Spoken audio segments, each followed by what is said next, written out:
বন্ধুরা, শুভ দুপুর। তোমরা সকলে কেমন আছো? আর রূপার রান্নাঘর চ্যানেলে তোমাদের সকলকে জানাই স্বাগত। তো আজকে দুপুরের মেনুতে যেগুলো করেছি সেগুলো চলো দেখে নিই। তো প্রথমে করেছি ভাত, তারপর রয়েছে শাক ভাজা, কলমি শাক ভাজা, কালো জিরে আর কাঁচা লঙ্কা দিয়ে করেছি। আর এদিকে রয়েছে কুমড়ো আলুর তরকারি, আর রয়েছে আলু পেঁয়াজ দিয়ে ভাজা, আর সবজির ঝোল করেছি মাছ দিয়ে, আলু, পটল, পেঁপে, কচু, ঝিঙে দিয়ে সব রকম দিয়ে একটা হালকা করে রুই মাছের ঝোল করেছি।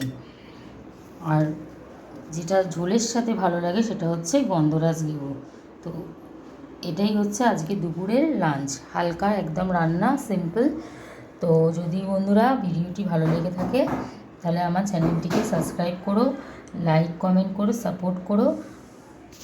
টাটা।